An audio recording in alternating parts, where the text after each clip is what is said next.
সাত ধরনের ব্যক্তিকে আল্লাহ তার নিজের ছায়ার নিচে রাখবেন, যেদিন আল্লাহর ছায়া ছাড়া আর কোনো ছায়া থাকবে না। এখন এটা আল্লাহর ছায়া বলতে কি বুঝায়? মুহাদ্দিসদের কেউ কেউ বলেছেন আল্লাহ সেদিন একটা ছায়ার ব্যবস্থা করবেন, কিন্তু ব্যাখ্যার প্রয়োজন আছে আমি মনে করি না। কারণ অন্য হাদিসে সরাসরি পাওয়া যায় সাবআতুন ইউযিল্লুহুমুল্লাহু ফি জিল্লিল আরশি ইয়াওমা লা জিল্লা ইল্লা জিল্লুহু। সাত ধরনের ব্যক্তিকে আল্লাহ আরশের নিচে ছায়া দেবেন। সুবহানাল্লাহ। যেদিন আরশের ছায়া ছাড়া কোনো ছায়া থাকবে না। আল্লাহ সেদিন আরশ বানাবেন, তার উপরে তিনি সমাসীন হবেন। ওই আরশের নিচে তার একদল বান্দাকে ওই জান্নাতি গাড়িতে করে ড্রাইভার ফেরেশতাকে বলবে তাকে হাসরের মাঠে ঢুকায়ও না, কারণ সেখানে বড় কষ্ট, বরং আমার এই বান্দাকে আমার আরশের নিচেই নিয়ে আসো। তারা আরশের নিচে গিয়ে বসবে। রাসূল সাল্লাল্লাহু আলাইহি ওয়াসাল্লাম বলছেন তারা হলো সাত গ্রুপ। এবার শুরু করলাম তারা কারা, মোট কয় দল? সবাই বলুন কয় দল? আরো জোরে বলেন কয় দল? এবার ওই সাত দলের ভিতরে আপনি নিজেকে খুঁজুন। যদি সেখানে আপনি নিজেকে পেয়ে যান তাহলে আপনি সৌভাগ্যবান মানুষ। এই চরিত্র নিয়ে মরা পর্যন্ত থাকা লাগবে, এটা হারানো যাবে। আর এই সাত ধরনের মানুষের আলোচনা করার পরে যদি দেখেন যে আপনার নাম এক দলেও নাই, তাহলে বিপদ আছে না নাই? এখন মরলে আপনার উপায় নাই, ওই দলে তো নাম নাই। কিন্তু দোস্ত আমার, ওই সাত দল মানুষের চরিত্র অর্জন করার জন্য আজ থেকে সিদ্ধান্ত নেয়ার সুযোগ আছে না নাই? আপনিও ঢুকে যাবেন সেখানে। আমরা দুনিয়াকেও থাকতে আসি নাই, এবং এখানে থাকতে চাইলেও থাকা যায় না। আমরা যারা বিদেশ যাই, কত রকমের বিমান আছে, কত সুন্দর সুন্দর বিমান আছে। যারা আমরা রেলে ট্রেনে করে এখানে সেখানে যাই, ট্রেনের বগির মাঝেও কত সুন্দর ব্যবস্থা, ফার্স্ট ক্লাস, সেকেন্ড ক্লাস, একবারে ভিআইপি, আবার ভিআইপি কেবিন, আবার এসি কেবিন, আবার আছে একবারে স্লিপার। খুইবেন, ঘুমায়া ঘুমায়া ঢাকা থেকে চিটাং চলে যাবেন। বিমানে যারা যায় সামনের সিট আছে, এগুলাকে বলে বিজনেস ক্লাস। কি বলে? কথা কয় না, না বুঝাইতে পারি না, না বোঝেন আল্লাহ জানে। নাকি বাড়ি থেকে সিদ্ধান্ত নিয়ে আসেন কিছু কম না, যা সব হুজুরে দিয়ে কম, এক হাতে তালি বাজে না, কথায় কথা আসে। আপনাদের সহজ সহজ কিছু প্রশ্ন আমরা ছুড়ে দেই, এর জবাব দিলে কথা মজা লাগে, এই জন্য। কথা বোঝেন নাই? হ্যাঁ আমার বন্ধু, এখন যারা বিজনেস ক্লাসে যায় তাদের সিট চেয়ার গুলো আমার এই চেয়ারটা 1.5 গুণ হবে, কতটুকু? আমরা যারা পিসের ক্লাসে বসি, আমাদেরকে খাবার দেয় লং জার্নিতে একবার বা দুইবার, আমেরিকার জার্নিতে দেয় দুইবার, সৌদি আরবের জার্নিতে দেয় একবার, আবার যারা সৌদি আরব হয়ে আমেরিকা যায় তাদের জার্নিতে দেয় একবার। যদি আপনি তুরস্ক হয়ে যান দেবে দুইবার, কারণ এটা সময়ের উপর ডিপেন্ড করে। 5 ঘন্টা 6 ঘন্টার জার্নি একবার খাওয়াবে, 10 ঘন্টার জার্নি দুইবার খাওয়াবে। আর যারা ভিআইপি যারা আছে একবারে সামনে বিজনেস ক্লাস, হেরারে খাবার 2-3 বার দেয়, চাইলে আরো দেয়, সার করে। খুব ভিআইপি ক্লাস পাইছে, কিন্তু বিমানটা যখন তুরস্কে গিয়ে থামলো, সৌদি আরব থামলো, এবার ওই ভিআইপি যদি আমি নামতাম না, এত সুন্দর চেয়ার ছাড়তাম না। যারা খাওয়াইছে তারা গলা ধাক্কায়া নামায়া দেবে। তারা কইবা আপনার টিকেট শেষ, নামেন। ও বন্ধু, বিমানের যাত্রী, লঞ্চের যাত্রী, ট্রেনের যাত্রী যেমন আমরা দুনিয়াতে বিকল্প ব্যতিক্রম নয়, আমরাও যাত্রী। টিকেটের মেয়াদ শেষ, এখানে থাকতে দেবেন আল্লাহ ধাক্কায়া পাঠায়া দেবে।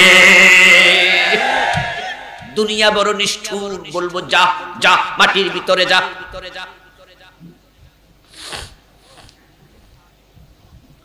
চোখ বন্ধ হোক, আপনার নিজের ছেলে, আপনার নিজের মেয়ে, আপনার নিজের আত্মীয় কবর খুঁড়বে, চোখটা বন্ধ হয়ে গেল, শেষ।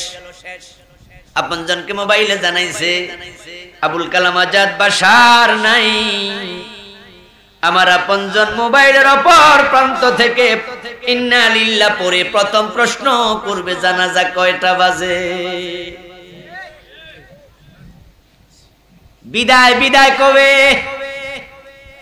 চোখ বন্ধ হবে, আপনার নিজের ছেলে মেয়ে দৌড়াবে বাজারে, সাদা কাপড়ের কাপড় কিনবে, আরেক দল দৌড়াবে কবরস্থানে মাটি খুঁড়বে, আরেক দল দৌড়াবে বাঁশমুড়ায় বাঁশ কাটবে। দেখেন লক্ষ্য করে, সবগুলো মানুষ আপনাকে বিদায় জানানোর আয়োজনে ব্যস্ত হয়ে গেছে।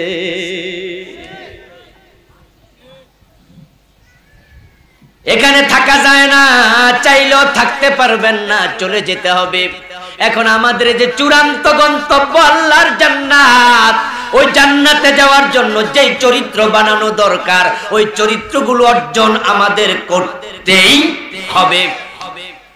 প্রিয় নবী বলেন, 7 গ্রুপ মানুষ, তারা একবারে আল্লাহর জান্নাতি মেহমান হইয়া ভিভিআইপি গেস্ট হইয়া জান্নাত পাবে। 1 নাম্বার ইমামুন আদেল, নেই বিচারক নেতা, নেই বিচারক শাসক, নেই বিচারক মেম্বার, নেই বিচারক চেয়ারম্যান, নেই বিচারক এমপি, নেই বিচারক মন্ত্রী, নেই বিচারক প্রধানমন্ত্রী, নেই বিচারক প্রেসিডেন্ট, নেই বিচারক এলাকার পাইক পেয়াদা। যারা দুনিয়ায় ন্যায় বিচার করবে, আল্লাহ তাদেরকে প্রথমে আরশের নিচে বসতে জায়গা দেবে।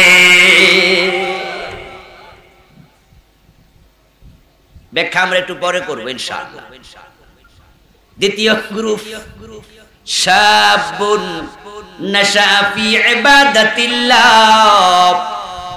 আল্লাহর আরশের নিচে জায়গা পাবে সেই যুবক, যেই যুবক ইবাদত করতে করতে যৌবন কাটাইছে।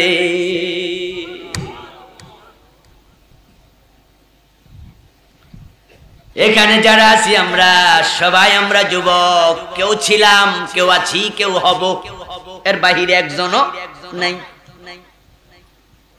যাদের আজকে দাড়ি পাকা, তারা কিছুদিন আগে যুবক ছিল, ঠিক কিনা? কথা জোরে বলেন না ভাইরা, ঠিক কিনা? তারা যুবক ছিল। ওই যৌবনটা যদি 1st ক্লাস হয়, যৌবনে তাহাজ্জুদ পড়েছে এমন যুবকও আছে না নাই? যৌবন কালে তাহাজ্জুদ পড়ে, যৌবনে দাঁড়িয়ে রেখেছে, যৌবন কালে ইসলামের পক্ষে কাজ করেছে। কিছুক্ষণ পরে আমরা ব্যাখ্যা করব। 3 নাম্বার, রাজুলুন কলবুহু মুআল্লাকুম বিল মসজিদ ইদা খারাজা মিনহু হাত্তা ইয়াউদা ইলাইহি, ওই ব্যক্তিকে আল্লাহর আরশে আজিমের তলায় বসতে দেবে, আরশে আজিমের নিচে ছায়া দেবে, আল্লাহ হিসাবে ইয়াসির করে জান্নাত দেবে। যেই লোকটা নিজের কলবকে, নিজের কলিজাকে মসজিদের সাথে জুলাইয়া দিছে। মসজিদ মসজিদ মসজিদ, মসজিদকে ঠিকানা বানাইছে, শুধু মসজিদ নিয়ে ব্যস্ত, মসজিদ নিয়ে চিন্তা। কেমনে মসজিদ বানাবে?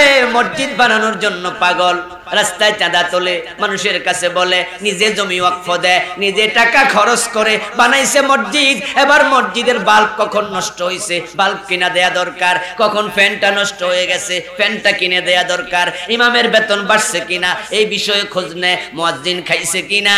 1 ওয়াক্ত আজান হয়, মসজিদে দৌড় মারে, আর 1 ওয়াক্তের জন্য আবার কান খাড়া করে রাখে।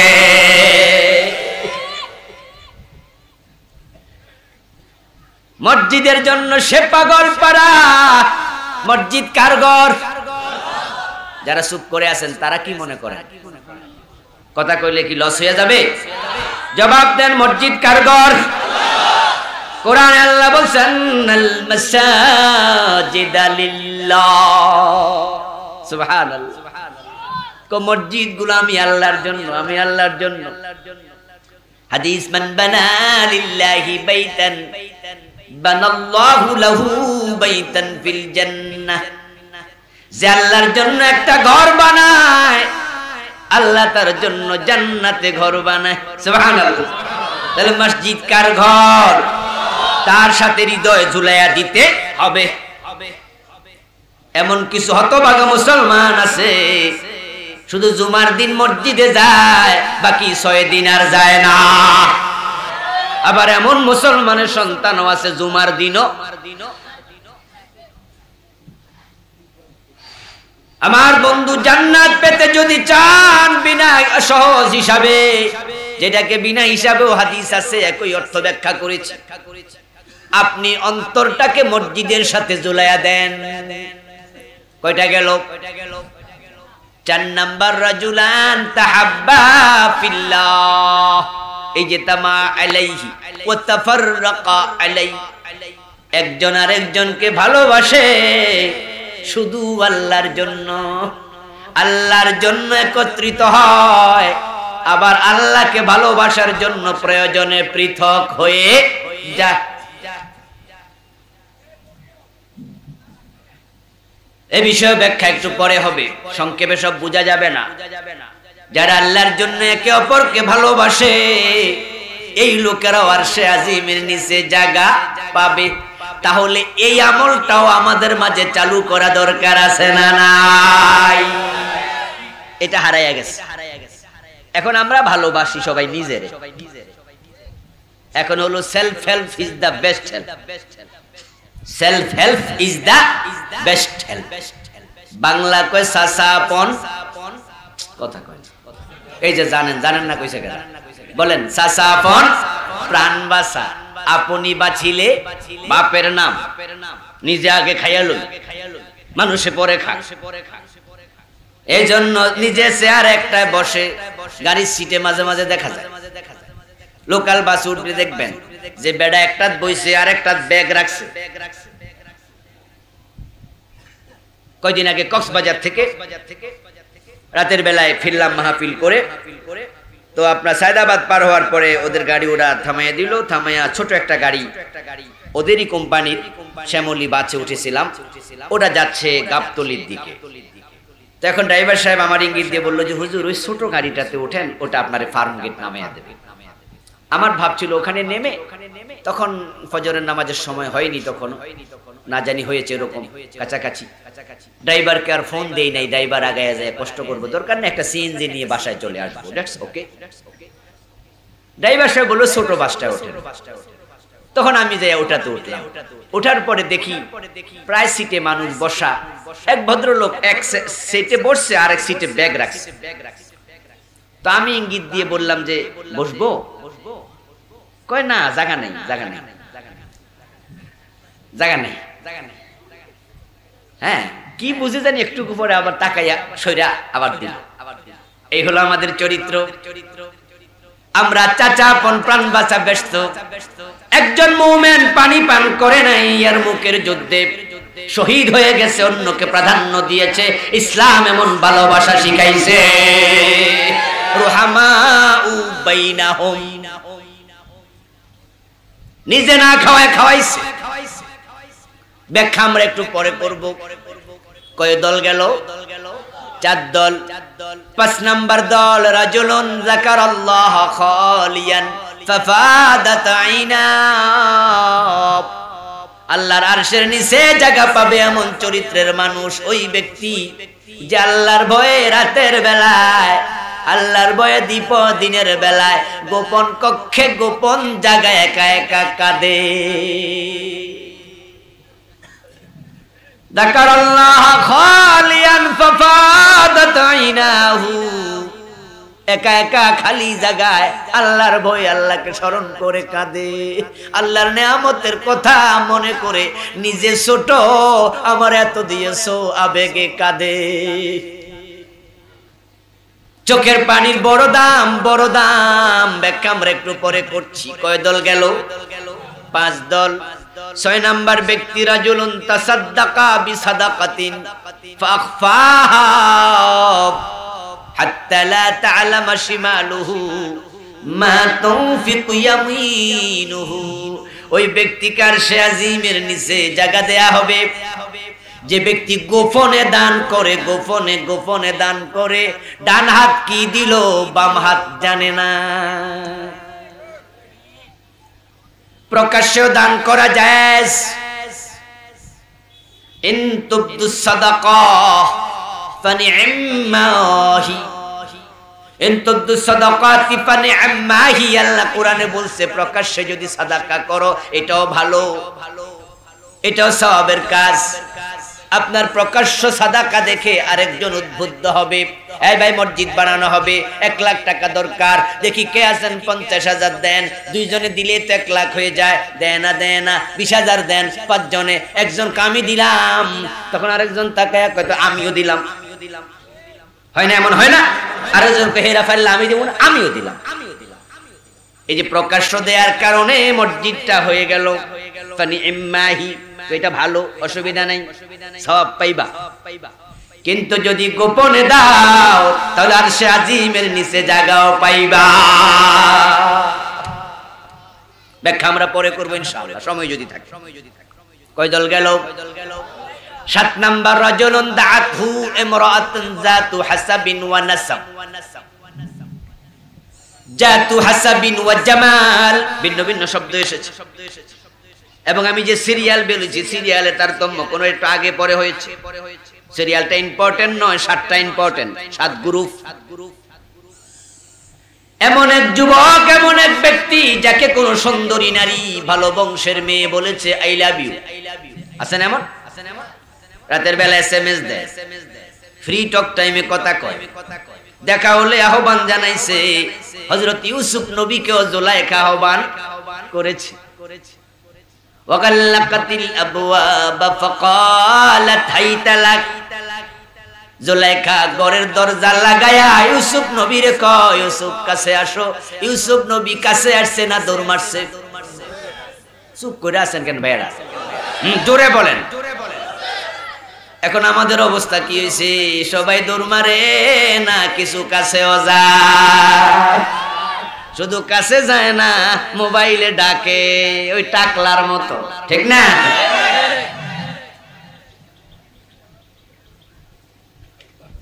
আল্লাহর হাবিব বলেছেন এমন কোন পুরুষ যাকে কোন সুন্দরী বংশওয়ালা একজন ইয়াং নারী, ইয়াং লেডি দেখেছে, কাছে আসো।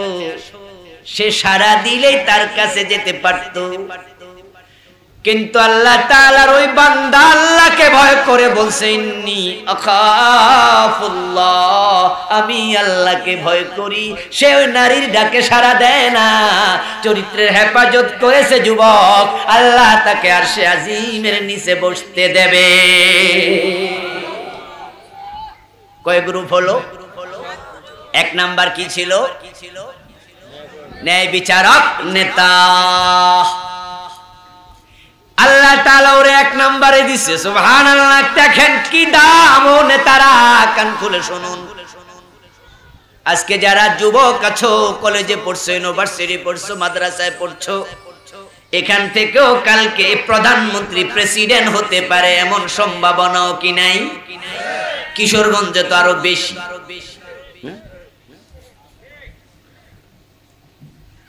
কারণ বাংলাদেশে যে প্রেসিডেন্ট হয় দেখি গুইরা গাইরা আজকে এখানে আছে, কালকে প্রধান বিচারপতি হবে এমন হতে পারে না?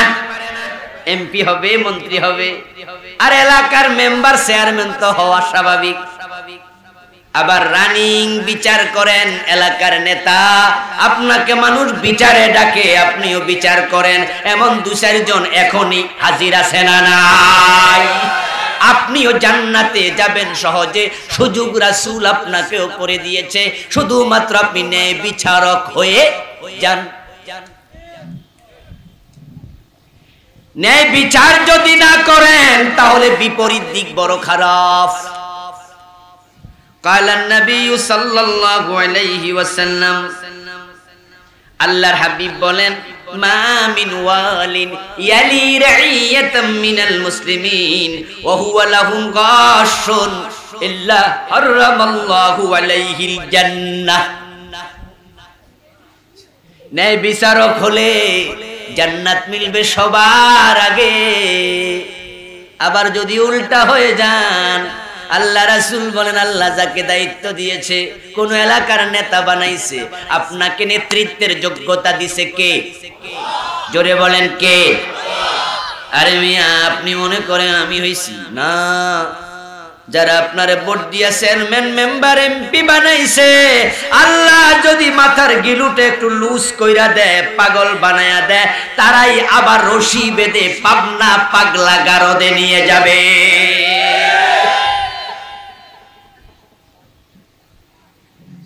আল্লাহ আপনাকে নেতৃত্ব দিছে, মা মিন ওয়ালিন ইয়ালি রাইয়াতাম মিনাল মুসলিমিন, কোন মুসলমান শাসক আল্লাহ যাকে বানাইলো, ওয়া হুয়া লাহুম গাশুন, সে তাদের সাথে ধোঁকাবাজি করেছে, ন্যায় বিচার করে নাই, প্রতারণা করেছে, তাদেরকে ঠকাইছে, তাদের প্রাপ্য দেয় নাই, তাদের উপর জুলুম করছে।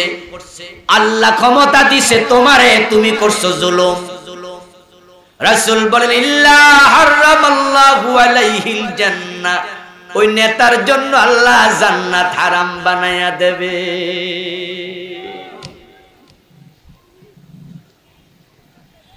জান্নাত হারাম হয় কোরআনে পাওয়া যায় মুশরিকের উপরে, ওয়া মান ইউশরিক বিল্লাহি ফাকাদ হারামাল্লাহু আলাইহিল জান্নাহ ওয়া মাওয়াহুন নার ওয়া মা লিয-যালিমিন মিন আনসার।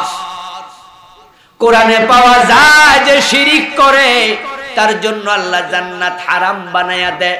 আর রাসূল হাদিসে বলেছেন, যে ন্যায় বিচার করে না, ধোঁকাবাজি করে, জুলুম করে, ওই নেতার জন্য আল্লাহ জান্নাত হারাম বানায়। এর মানে দাঁড়ালো, জালেম শাসক আর মুশরিকের মাঝে পার্থক্য নেই। ন্যায় বিচার করা ফরজ। আল্লাহর হাবিব আল্লাহ তাআলা বলেন, কুল আমারা রাব্বি বিল কিসত, সূরা আরাফ আয়াত নাম্বার 29। ও নবী, আপনি বলে দিন, আমার রব আমাকে আদেশ করেছে আমি যেন ন্যায় বিচার করি।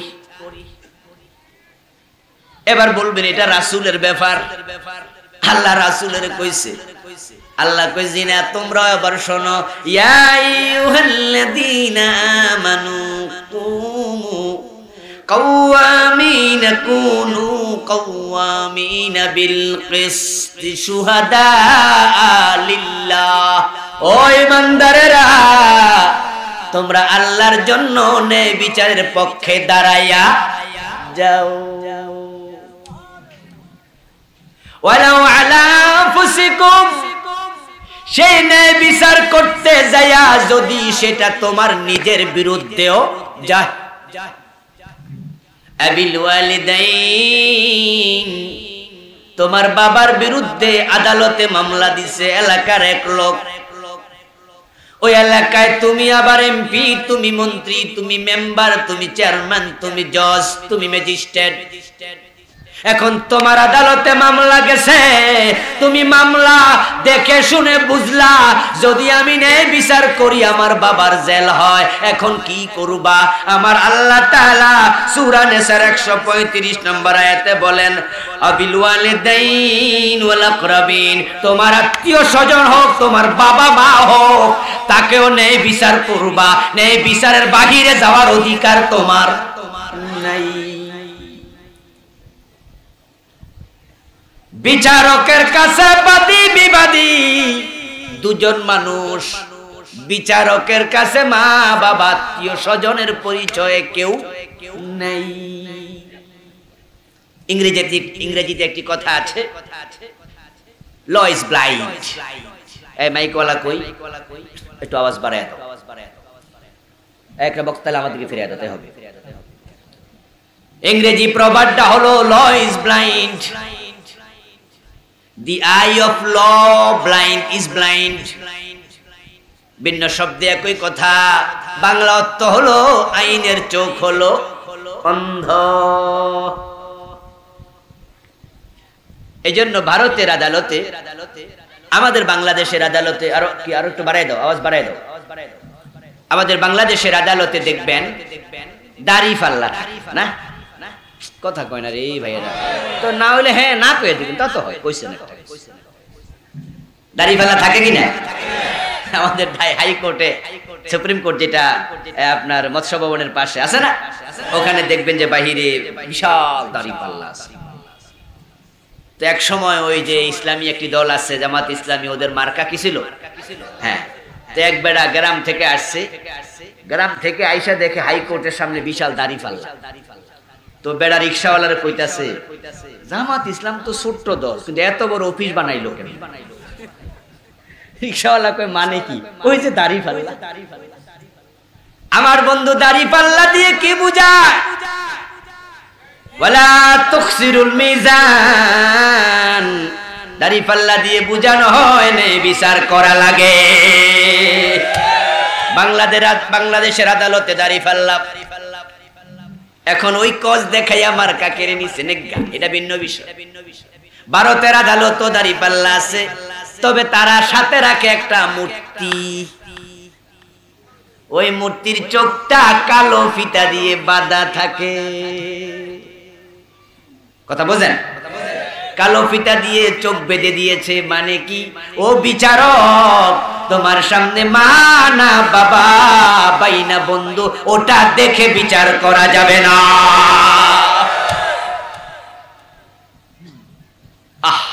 এটা কোরআন শিখাইছে। কে শিখাইছে?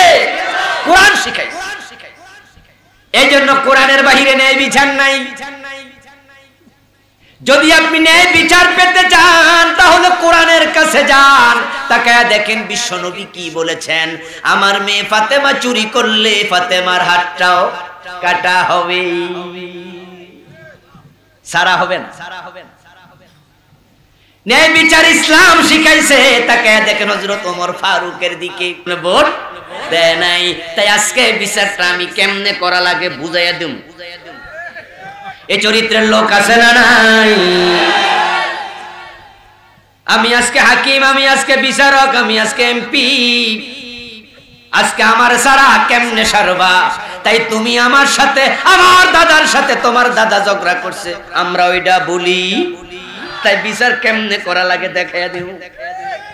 কোরআন কি বলে দেখেন, কোরআন কি চমৎকার বিধান দেয়। আল্লাহ তাআলা বলছেন, ওয়ালা ইয়াজরিমান্নাকুম শানাআনু কওমিন আলা আল্লা তা'দিলু। কোন কওমের সাথে তোমাদের ব্যক্তিগত সম্পর্কহীনতা থাকতে পারে, দুশমনি থাকতে পারে, তাই তোমার দুশমনি যেন তোমাকে ন্যায় বিচার থেকে সরায়া না দেয়। সুবহানাল্লাহ বলেন ভাইরা। ইসলাম কি শিখাইছে? আমাদের আদালতগুলোতে আজকে এসে কোরআনের বিচারটাই নাই। আমাদের ব্যারিস্টাররা যখন আর্গুমেন্ট করে, হাকিমরা যখন রায় দেয় আমাদের কোর্টগুলোতে, তখন ব্যারিস্টাররা বলে মাননীয় আদালত, এই মামলাতে ফ্রান্সের আদালতে এত তারিখে অমুক বছরে এই রায় হয়েছে, জার্মানিতে এই রায় হয়েছে, ইউকেতে লন্ডনে এই রায় দিয়েছে, আমেরিকার অমুক আদালতে এই রায় দিয়েছে, অমুক বিচারক এই বলেছে, তমুক বিচারক এই বলেছে। আবার যখন বিচারক মামলার রায় দেয় তখন ভূমিকা লেখে লম্বা, রায় লেখে 2 লাইন। বুঝেননি কথা? বোঝেন? রায় দিবে, শেষ কথা, তারে খালাস দেয়া হলো অথবা ফাঁসি দেয়া হলো অথবা 10 বছর জেল দেয়া হলো, ওইটা 1 লাইন। কিন্তু এর আগে 6 পৃষ্ঠা 10 পৃষ্ঠা বিশাল লম্বা ভূমিকা। সেখানে বিচারক লেখে এই মামলার এই হইছে, ওই হইছে, অমুক দেশে তমুক দেশে, অমুক আদালত তমুক আদালত। কিন্তু কোন বিচারক বলে না এই ব্যাপারে কোরআনে এটা আছে, কোন ব্যারিস্টারও বলে না এটা রাসূলের হাদিসে আছে। মুসলমানের আদালত আর কাফের দেশের আদালতের মাঝে কোনো পার্থক্য নেই। এই কোরআন বুঝি শুধু নামাজে দাঁড়ায়া তেলাওয়াত করে নামাজ শেষ করার জন্য আল্লাহ পাঠাইছে। তোমার নামাজে কোরআনের খুব দরকার। ইমাম সাহেব যদি নামাজে দাঁড়ায়া আনাবি হুরায়রা রাদিয়াল্লাহু তাআলা আনহু قال قال رسول الله صلى الله عليه وسلم هكذا هكذا لا يؤمن احدكم حتى يكون احب اليه من والده وولده والناس اجمعين الله اكبر রুকুতে চলে যায় মুসল্লিরা নামাজ শেষে কইব কি রে হুজুর কি জানি পড়লো আজকে। যারা বুঝদার তারা বলবো এটা হাদিস।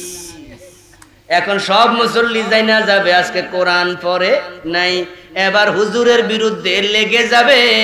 সব মুসল্লি বলবে আবার নামাজ পড়ো, কারণ কোরআন ছাড়া নামাজ হবে না। এটা সবাই বুঝলো, কিন্তু কোরআন ছাড়া আদালত চলবে না, সচিবালয় চলবে না, গণভবন চলবে না, বিচার আচার চলবে না, রাজনীতি অর্থনীতি চলবে না, ওটাই বুঝলো না।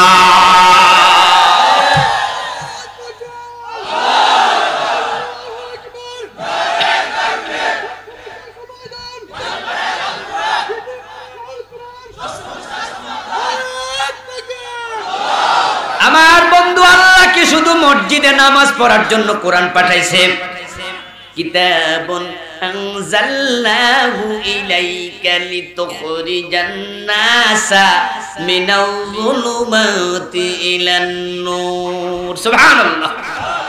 আমি এমন এক কিতাব পাঠাইছি যেটা অনুসরণ করবেন ও নবী, এর মাধ্যমে মানুষগুলো আলোর পথ পেয়ে যাবে, সমাজে দেশে কোথাও অন্ধকার থাকবে না। যদি আজকে সেই বিচার আমরা পেতাম যেখানে নেই বিচারের পরিবেশ আছে, তাহলে গরিব মানুষগুলো আদালতের বারান্দায় বিচারের জন্য বছরের পর বছর হাঁটা লাগতো না।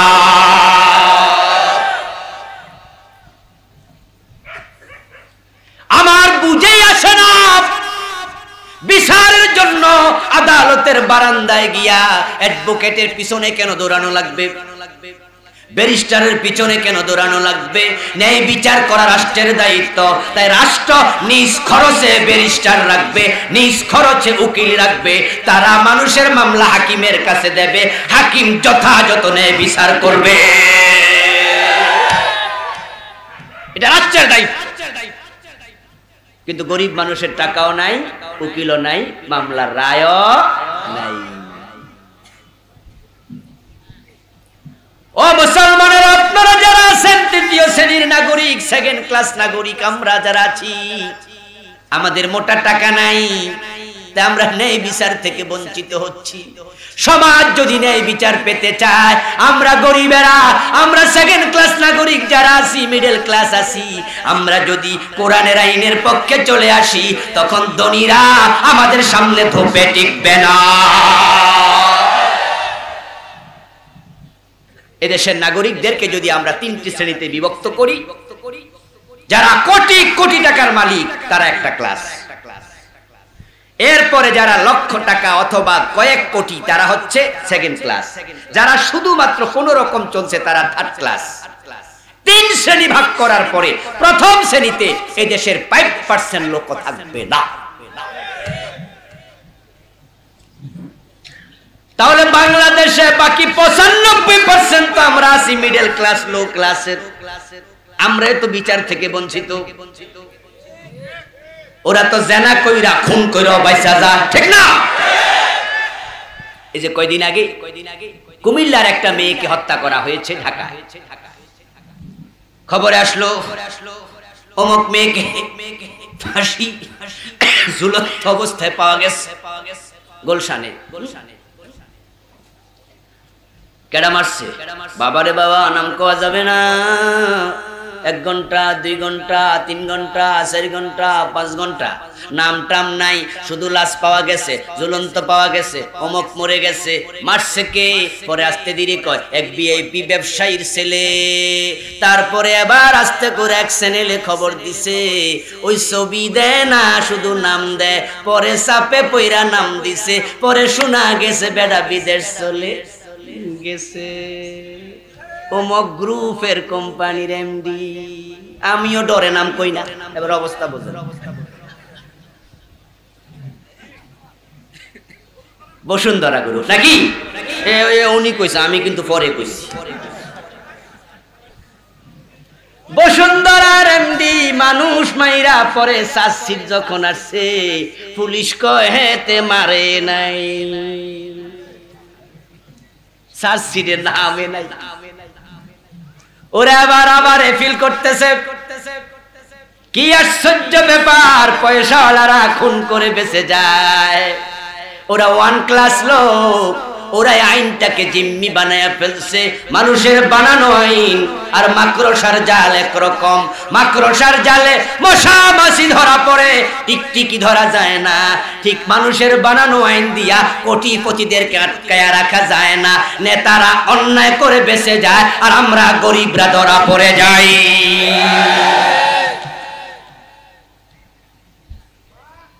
এই জন্য আমরা যারা বঞ্চিত আছি, আমরা আল্লাহর আইনের পক্ষে আসা দরকার আছে না নাই? এখানে হচ্ছে ন্যায় বিচার। আল্লাহ তাআলা বিশ্বনবীকে বলেন, আমাদেরকে বলেন, ওয়াইদা হাকামতুম বাইনান নাসি আন তাহকুমু বিল আদল। দুনিয়ার মানুষ শোনো, যখন তোমরা বিচার করবা তখন তোমরা ন্যায় বিচার করবা, এটা আমি আল্লাহর অর্ডার। কখনো কখনো ন্যায় বিচার করা কঠিন, কখনো কখনো ন্যায় বিচার করতে গেলে বিচারকের চাকরি থাকে। এমন ঘটনা আছে না নাই? বিচারককে বলে দেয়া হয়, এই এতদিন রিমান্ড দিবা। এখন বিচারক মামলার আরজি শুনছে 2 পক্ষ থেকেই। শোনার পর বিচারক বুঝলো এই মামলা তো রিমান্ড লাগে না, ইজি মামলা, কিন্তু ফোনে না সকালে কইয়া দিছে এতদিনের দিবা, যদি না দেয় চাকরি মুসিবত। এই মামলা এতদিন জেল দিয়া দিবা, ফরমাইশ দেয়, আগ থেকে জানায়া দেয়। এমন ঘটনা দুনিয়ায় আছে না নাই? বাংলাদেশে নাই, আমি অন্য দেশের কথা কইতেছি। আমার মুসলমান ভাই, যে ফরমাইশিরা যদি না দেন, আচ্ছা চাকরিটা না যাক, ট্রান্সফার করে দেবে। ট্রান্সফার না করুক, প্রমোশন পাবেন না। আবার কথা শুনবেন না, বিচারককে পিটানো হবে। বিচারকের লগে পুলিশ থাকে 2 জন 3 জন। বিচারক যখন বাজারে যায় তখন কি পুলিশ থাকে? ওখানে দলের নেতারা থাপড়াইয়া দিবে, কি করবেন? বিচারক মনে করে আমার ছেলে তো রিক্সে পড়ে যাবে, বাচ্চা তো স্কুলে যায়, আমার সাথে বডিগার্ড আছে, বাচ্চা যখন স্কুলে যায় বডিগার্ড আছে নাকি, রাস্তা থেকে তুলে নিয়ে যাবে। এই জন্যই হাইকোর্টে মাঝে মাঝে দেখবেন বিচারকদের টেবিলে মামলা যাওয়ার পরে বিচারক বলে, আমি বিব্রত বোধ করছি। যারা বিচার টিচার কিছু বোঝেন তারা এগুলো বুঝবেন ভালো। বিচারক বিব্রত বোধ করে, এর মানে বিচারক বলে দেয় এই মামলার শুনানি আমার বেঞ্চে আমি করতে রাজি। তখন এটা অন্য জায়গায় পাঠায়, বিচারপতির কাছে ফিরে যায়। প্রধান বিচারপতি, এটা ওই কোর্ট থেকে সরায়া অন্য জায়গায় দেন, আমি পারবো না। কোরআনী নীতিটা আছে, এটা আছে। আল্লাহ তাআলা কি বলছে শুনুন, ফাজাউক ফাহকুম বাইনাহুম। ও আমার প্রিয় নবী, যখন মানুষ আপনার কাছে বিচারের জন্য আসবে তাদের মাঝে আপনি বিচার করিয়েন। এবার বলে, ইন হাকামতা ফাহকুম বাইনাহুম বিল কিসতি। বিচার যখন করবেন তখন কিন্তু ন্যায় বিচার, উল্টা পাল্টা কথা বলেন না, উল্টা পাল্টা ন্যায় বিচার করবেন। কিন্তু এমন লোক, আমার জীবনের ঝুঁকি, আমার চাকরির ঝুঁকি, আমার পরিবারের ঝুঁকি, এখন ন্যায় বিচার করতে যাইয়া আমি মরে যাব, এই ঝুঁকি আমি নিতে রাজি না। তাহলে কি হবে? আও আরিদ আনহুম, ও নবী যখন দেখবেন ন্যায় বিচার করতে পারবেন না, তখন আপনি বিব্রত বোধ করেন, এরাই আজান, এরপরও কারো চাপে পড়ে অন্যায় বিচার করা যাবে না।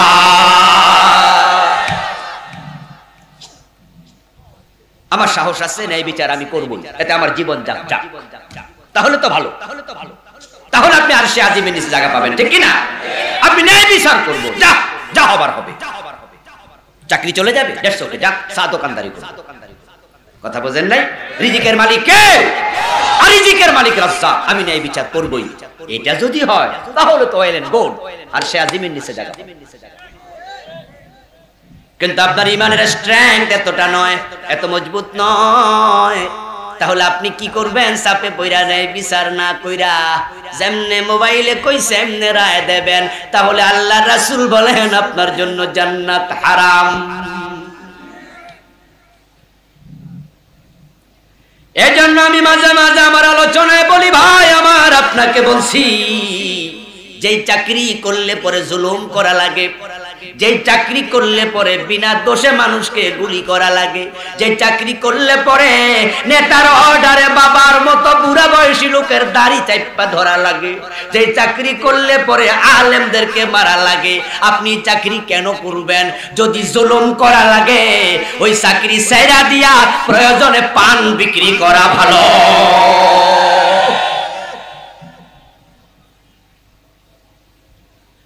ন্যায় বিচারের কথা মাথায় রাখবেন, ন্যায় বিচারক আল্লাহ তাআলা জান্নাত দেবেন একবারে সহজে, আর সে আজিমের নিচের মেহমান বানায়া।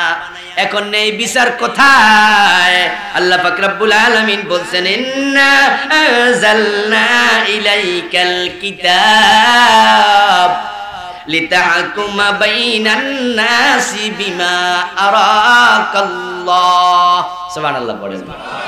হ্যাঁ নবী, আমি আপনার কাছে কিতাব নাজিল করেছি, কেমনে বিচার করা লাগে এর মাঝে আমি বলে দিয়েছি। দেখছেন নি? আমরা তো মনে করছি এটা মানুষ মরলে একটু ফরে টরি মারি দেবো, এটা মরা মানুষের কিতাব। আমরা মনে করছি জিনে ধরলে ফইরা ফু মারবো, জিন দৌড় মারবে, এটা জিন তাড়ানোর কিতাব। আমরা কেউ কেউ মনে করছি এটা রমজান আসলে এক খতম দিমু, এটা খতম দেয়ার কিতাব। আল্লাহ কয় না, আমি এই কিতাব দিয়েছি আপনার কাছে, বিচার করবেন, দেশ চালাবেন, রাষ্ট্র চালাবেন, আদালত চালাবেন, মানুষকে কিভাবে বিচার করতে হয় এর মাঝে আমি বলে দিয়েছি। সুবহানাল্লাহ পড়েন।